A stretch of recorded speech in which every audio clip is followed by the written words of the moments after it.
Pharmaceutical manufacturing company कैसे शुरू करें? जेनेरिक दवा निर्माता कैसे बने?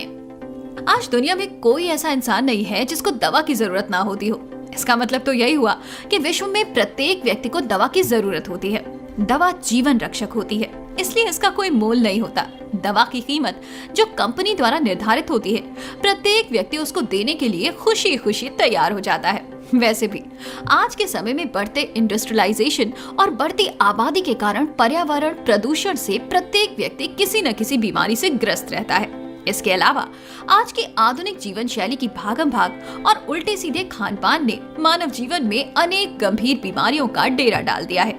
आज किसी भी गंभीर बीमारी के लिए कोई उम्र नहीं रह गई। पहले जमाने में कैंसर, हृदय रोग, TB, blood pressure, diabetic, asthma, thyroid जैसी अनेक गंभीर बीमारियां एक उम्र में तय होती थी। आज के खान पान, रहन सहन के तौर तरीकों ने वो अब खत्म कर दिया है।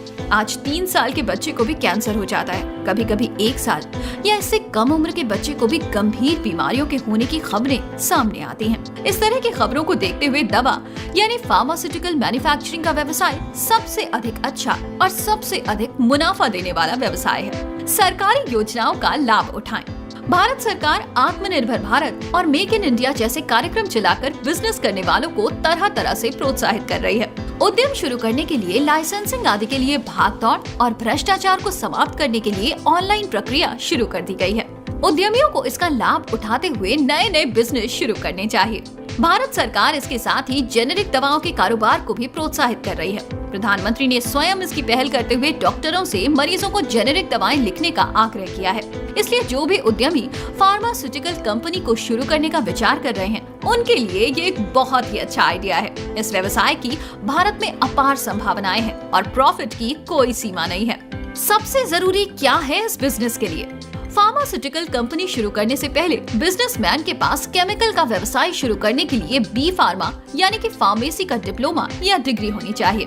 यदि ये डिग्री या डिप्लोमा नहीं है तो वो बिजनेसमैन इस कंपनी की शुरुआत नहीं कर सकता। वैसे इसका विकल्प ये है कि बिजनेसमैन किसी अनुभवी फार्मासिस्ट को अपने बिजनेस के साथ जोड़ ले यानी सैलरी पर रख ले और उसके प्रमाण पत्र को बिजनेस को स्थापित करने के लिए इस्तेमाल करे।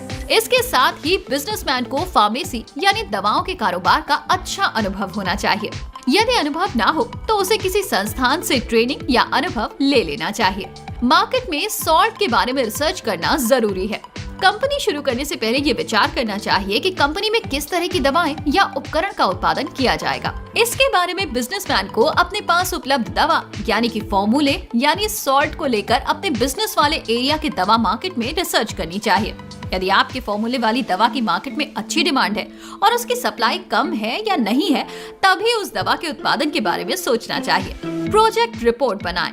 जब आप फार्मास्यूटिकल कंपनी को शुरू करने का पक्का इरादा कर लें, तो आपको उसकी प्रोजेक्ट रिपोर्ट बनानी होगी।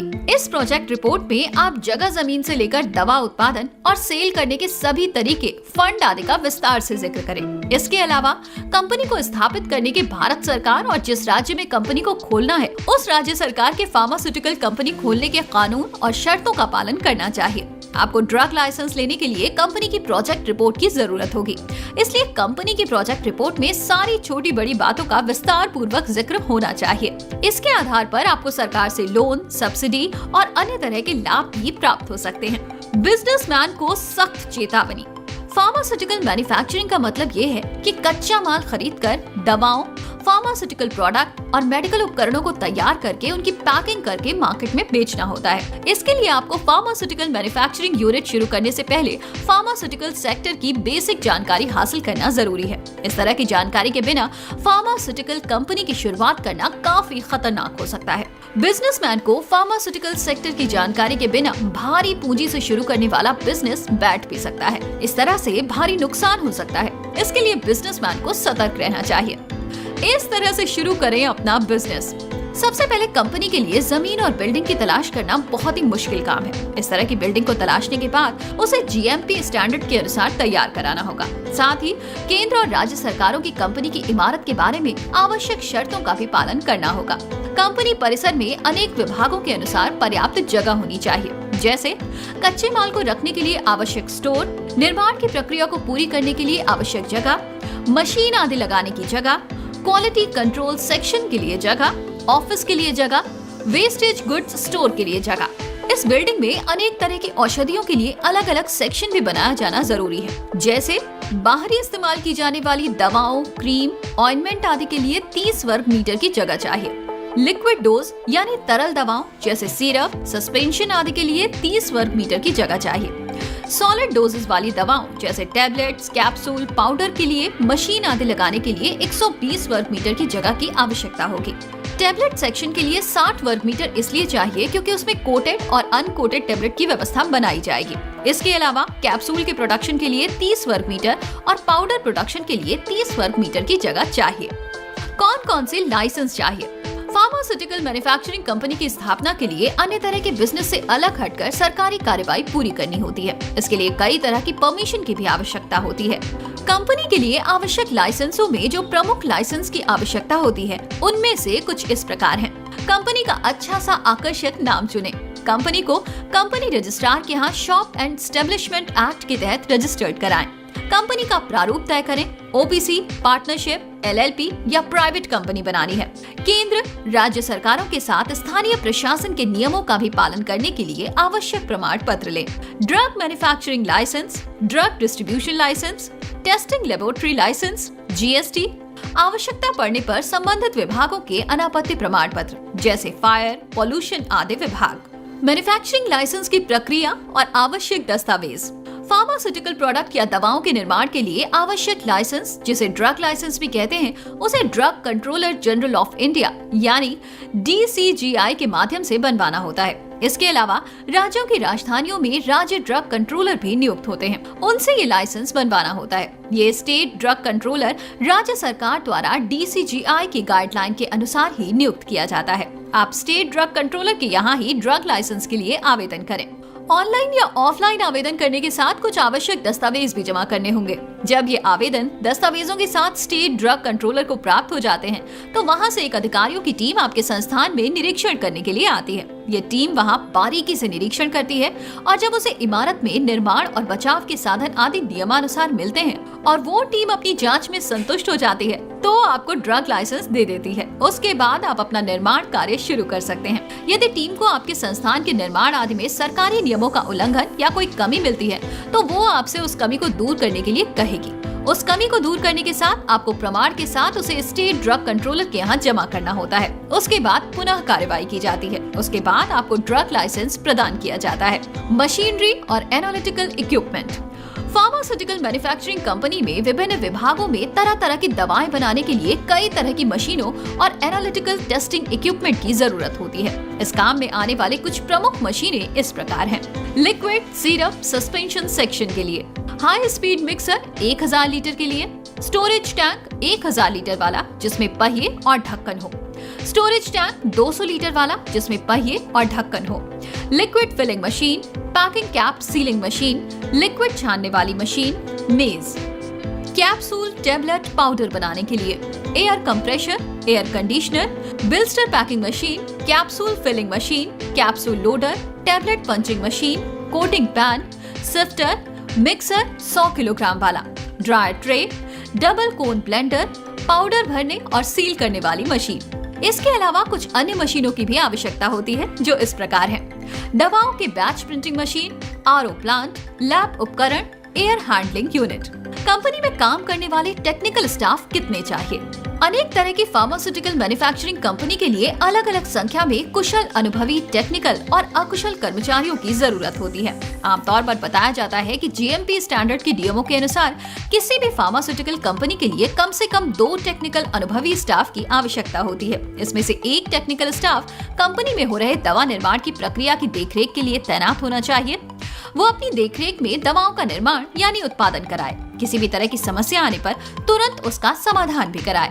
दूसरे टेक्निकल स्टाफ को चाहिए कि वो एनालिटिकल प्रोसेस की मॉनिटरिंग करे। उसे चाहिए कि वो क्वालिटी कंट्रोल करे। मैन्युफैक्चरिंग प्रक्रिया में काम करने वाले व्यक्ति का नाम manufacturing chemist, production officer, supervisor के रूप में लिखें। जो व्यक्ति एनालिटिकल प्रोसेस को पूरा करवा रहा है उसका नाम quality control chemist, analytical chemist के रूप में लिखें, ताकि उन लोगों की जिम्मेदारियां तय की जा सके और किसी तरह की समस्या होने पर उनको पहचाना जा सके और उनसे काम करवाया जा सके। कंपनी स्थापित करने में कितनी लागत आती है? फार्मास्यूटिकल मैन्युफैक्चरिंग कंपनी स्थापित करना बड़ा काम है। इसमें बड़ी पूंजी लगाई जाती है। जो बिजनेसमैन एक बार में ही मोटी पूंजी लगाकर लंबे समय तक मुनाफा कमाना चाहते हो, उनके लिए ये बिजनेस आइडिया बिल्कुल सही है। वैसे इस तरह की कंपनी को स्थापित करने के लिए कोई फिक्स लागत नहीं है, क्योंकि विभिन्न शहरों के अनुसार जमीन या कंपनी इमारत की कीमत और किराया अलग अलग होता है।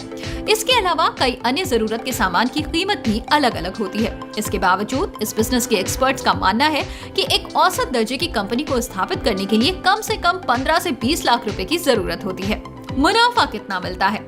फार्मास्यूटिकल मैन्युफैक्चरिंग और इसका बिजनेस दो तरह से होता है। एक बिजनेस दवाओं के सॉल्ट को कंपनी अपने नाम से पेटेंट करा लेती है, तो उस सॉल्ट पर उस कंपनी की मोनोपोली हो जाती है। उससे वो अपने सॉल्ट की कोई भी कीमत वसूल सकती है। इसका उदाहरण आजकल मार्केट में महंगी महंगी दवाएं हैं। इसका कारण ये है कि कंपनी अपने सॉल्ट को हिट करने के लिए उसके ऑनलाइन और ऑफलाइन मार्केटिंग और ऑफर स्कीम आदि पर बहुत अधिक खर्च करती है। उसका भी औसत उसे अपने सॉल्ट से ही निकालना होता है। दूसरा, आजकल भारत में जेनेरिक दवाओं का प्रचलन रहा है। इस तरह के बिजनेस में कोई भी जेनेरिक दवा निर्माता किसी भी मशहूर कंपनी के सॉल्ट को लेकर कोई प्रोडक्ट तैयार करता है, उसका नाम अपनी इच्छा अनुसार रखता है, यानी उसके नाम की नकल नहीं करता है। उस सॉल्ट का वो कोई बहुत बड़ा प्रचार नहीं करता, केवल डॉक्टरों और बड़े बड़े अस्पतालों में अपने प्रोडक्ट के बारे में जानकारी देता है। इसलिए वो अपना प्रोडक्ट पेटेंट दवाओं के रेट से बहुत कम रेट पर बेचता है।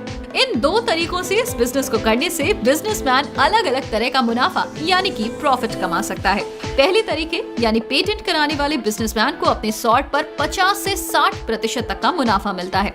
दूसरे तरीके से यानी जेनेरिक दवाएं बनाने वाले बिजनेसमैन को औसतन 25 से 30% तक का मुनाफा मिल सकता है। जेनेरिक दवाओं के निर्माता कैसे बने? इसमें आपको कोई अलग से प्रक्रिया अपनाने की आवश्यकता नहीं होती है। सारी प्रक्रिया किसी भी तरह के फार्मास्यूटिकल मैन्युफैक्चरर की तरह ही पूरी करनी होती है। बस इसमें आवेदन करते समय जेनेरिक दवाओं के बनाने का जिक्र करना होता है। साथ ही सरकार द्वारा चलाई जा रही मेक इन इंडिया और आत्मनिर्भर भारत योजनाओं का भी हिस्सा बनना होता है। साथ ही MSME में रजिस्ट्रेशन कराकर उद्योग आधार हासिल करना होता है। इसमें बिजनेसमैन का माइनस पॉइंट ये है कि वो अपने द्वारा किसी भी तरह की बनाई गई दवा का पेटेंट नहीं करा सकता है। इस तरह के बिजनेस में किसी भी तरह की बड़ी पाबंदी नहीं होती है। बिजनेसमैन सरकारी नियमों को ध्यान में रखते हुए कई तरह की सॉल्ट को लेकर प्रोडक्ट तैयार करके अपना व्यापार चला सकता है और उससे से अधिक लाभ भी हासिल कर सकता है। उसे मार्केटिंग के लिए अस्पतालों, क्लिनिकों, मेडिकल स्टोर, दवा मार्केट और हर गली नुक्कड़ पर बैठे सभी तरह के डॉक्टरों से संपर्क करने के लिए MR यानी कि मेडिकल रिप्रेजेंटेटिव की लंबी चौड़ी फौज उतारनी होती है। इससे बहुत अधिक लाभ प्राप्त होता है। तो आज के इस वीडियो में इतना ही। कैसा लगा आपको ये वीडियो? हमें कमेंट करके जरूर बताइएगा। ओके क्रेडिट, बिजनेस ओके है।